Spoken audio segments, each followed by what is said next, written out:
I can also make this. Okay, fine, I don't know how to build it, but as a robotic engineer, I always wanted to work with this biomimicry project. So I started 6 months ago, start researching about it, and what happened we are going to find out in this video.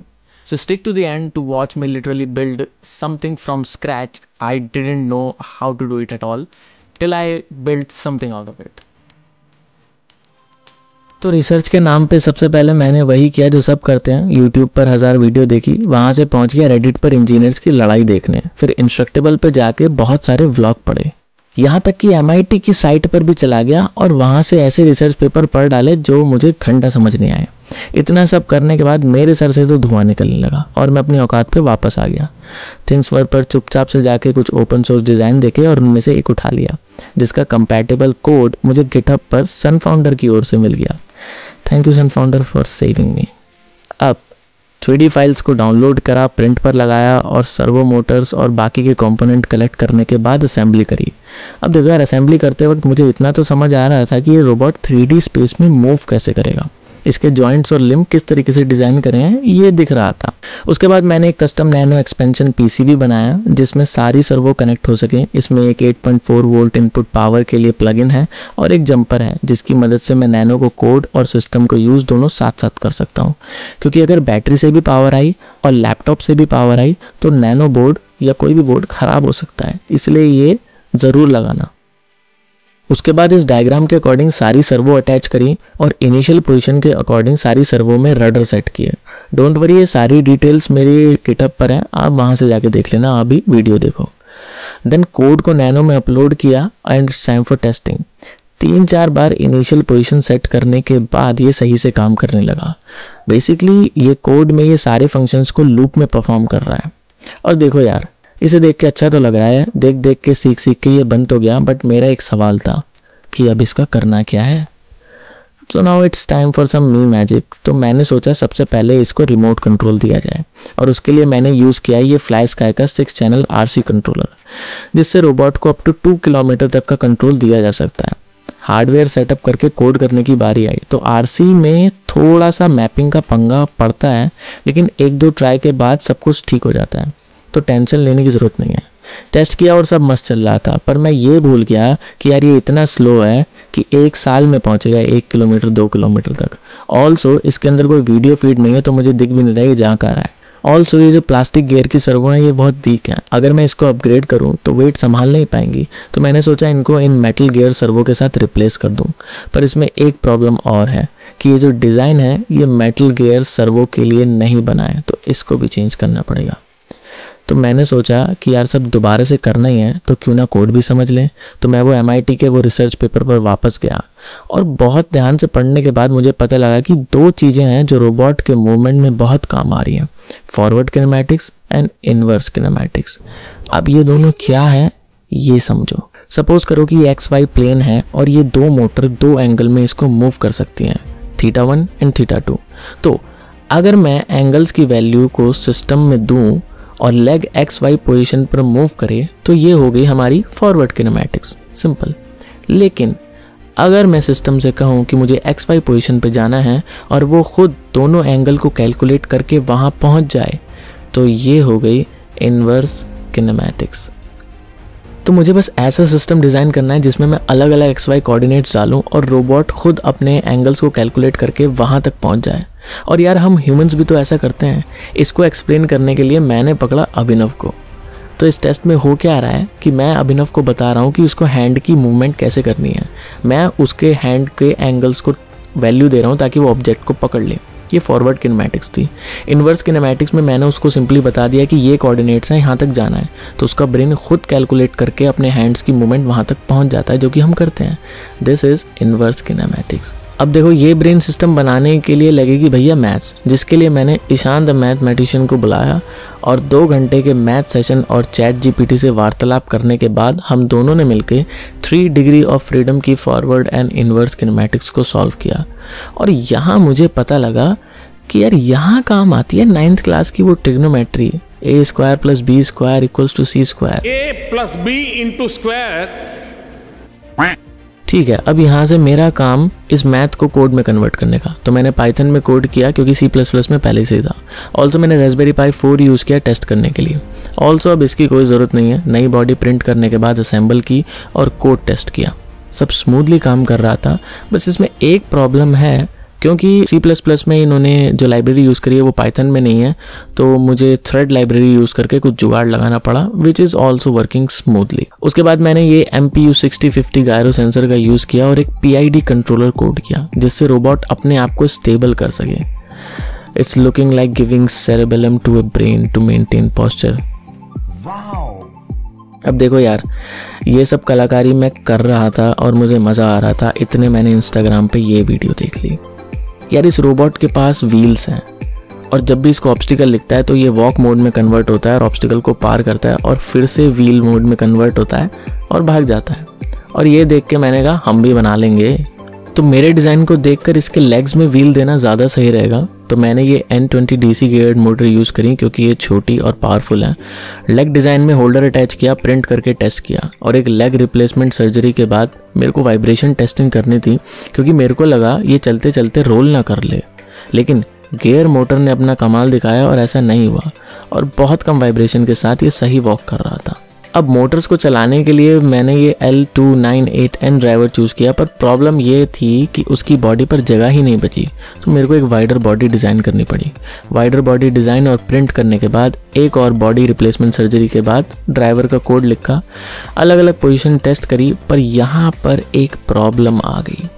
Problem ये है कि Arduino nano की सारी PWM pins जो हैं वो तो servo ने ले रखी हैं, तो मैं रोबोट की स्पीड को कंट्रोल नहीं कर पा रहा हूँ क्योंकि मोटर के लिए PWM पिन्स बची ही नहीं है। इसके लिए मैंने यूज़ किया ये 16 चैनल का सर्वो ड्राइवर। सॉल्यूशन सबका मिलेगा। सर्वो को अटैच करने के बाद और उसकी कोडिंग इंटीग्रेट करने के बाद टेस्टिंग की तो मज़ा ही आ गया।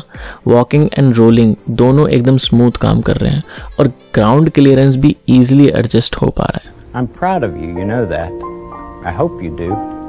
ठीक है, तो अब वक्त आ गया इसमें एक प्रैक्टिकल रिमोट कंट्रोल और एक live video stream camera attach करना। तो मैंने सोचा कि इस बार मैं यूज़ करूँगा ESP32 cam. By using this I am gonna kill 2 stone with 1 bird. एक मिनट, कुछ गलती हो गई। तुम लोग यहाँ क्यों आ गए? जाओ जाओ जाओ, वीडियो देखो, जाओ जाओ। ओके, सो ESP कैम से वेब सॉकेट और लाइव वीडियो फीड सेटअप करा। इसके बाद एक कंट्रोल पैनल कोड किया। एक बात और यार, ESP32 कैम पावर को लेके बहुत नखरे करता है। सब कनेक्ट करने के बाद ये तार का जंजाल लग रहा था, लेकिन इसको फिक्स करने के बजाय मैंने डायरेक्ट ही टेस्ट कर मारा क्योंकि मेरे से रुका नहीं जा रहा था। इसलिए अब वक्त है केबल मैनेजमेंट करने का। तो सब कुछ as professionally as my ass can मैंने सोल्डर किया और अटैच करने के बाद बारी है रिमोट और लाइव वीडियो की टेस्टिंग की। टेस्टिंग में कंट्रोल्स तो अच्छे से काम कर रहे हैं और लाइव वीडियो भी बिना बफर के चल रही थी, पर एक प्रॉब्लम यार जो मैंने पहले नहीं सोची। प्रॉब्लम ये है कि इसकी बॉडी वाइडर तो कर दी लेकिन लॉन्गर करना भूल गया, जिसकी वजह से ये जैसे ही मूव करता है तो आगे या पीछे को गिर जाता है। ए गिरा। ठीक है, गलती हुई तो सुधारनी तो पड़ेगी। एक लॉन्गर बॉडी डिज़ाइन करने के बाद एक और बॉडी रिप्लेसमेंट सर्जरी करने के बाद ये कुछ रंग बिरंगा सा ऐसा दिख रहा है। अब टेस्ट किया तो पता लगा कि रोलिंग तो बहुत मस्त काम कर रही है, पर बॉडी चेंजेस की वजह से इसकी काइनेमेटिक्स की वाट लग गई है, जिसकी वजह से अब ये मजनू भाई की तरह चलने लगा है टेढ़ा कंधा। अबे ओ शाने, पागल हो गया क्या तू? ठीक है, इसे भी सॉल्व कर देंगे, डरते हैं क्या? लेकिन इससे पहले और टेस्टिंग कर लें ताकि पता लगे और प्रॉब्लम क्या क्या है। एक प्रॉब्लम और सामने है कि जैसे ही अपनी हाइट को ज़्यादा ऊंची करता है तो इसकी किनेमैटिक्स की जो अडेप्टेबिलिटी है वो थोड़ी प्रॉब्लम कर रही है। बेसिकली जैसे ही इसकी हाइट ऊपर होती है तो इसके पैर जो हैं वो किनेमैटिक्स से थोड़ा सा बाहर जाते हैं। आई थिंक ये जो हमारा फॉर्मूला है इसके अंदर थोड़ी सी प्रॉब्लम है, तो इसको फिक्स करना पड़ेगा। तो फिर एक बार बैठ कर अंदर का सारा डिज़ाइनर बाहर निकाल कर मैंने एक फाइनल डिज़ाइन रेडी किया, प्रिंट किया और एक फाइनल बॉडी स्वैप सर्जरी के बाद we have, ladies and gentlemen, Legion the robot ready for action.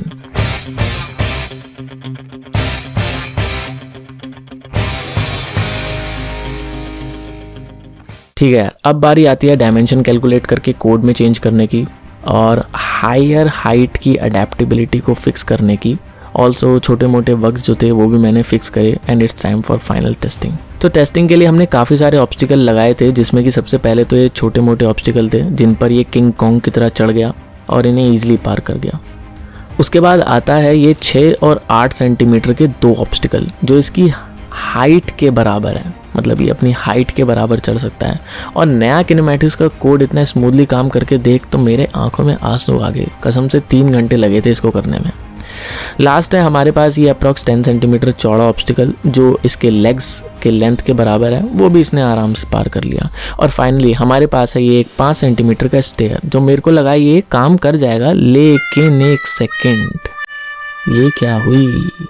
तो यहाँ हुआ क्या, लीजन ने जैसे ही पैर ऑब्जेक्ट के ऊपर रखा उसका सेंटर ऑफ ग्रेविटी शिफ्ट हो गया पीछे की तरफ, क्योंकि कोड में तो उसको पैर रखना था ज़मीन पर जिससे सेंटर ऑफ ग्रेविटी मेंटेन रहता, पर रखा कहाँ गया? ऑब्स्टिकल पर, जिससे सेंटर ऑफ ग्रेविटी हो गया पीछे। तो जैसे ही भैया ने पीछे वाला पैर उठाया वो लुढ़क पड़े, ग्रेविटी अपना काम करती गई।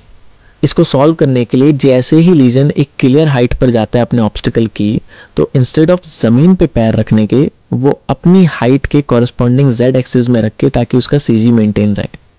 उसके बाद बॉडी को आगे मूव करे और दूसरे लेग भी जेड एक्सिस के कॉरस्पॉन्डिंग ही रख के ऐसे करते करते वो स्टेयर क्लाइंब कर जाएगा। Strong focus on what I want. Now guys, it's time for competition. Bro versus Legion.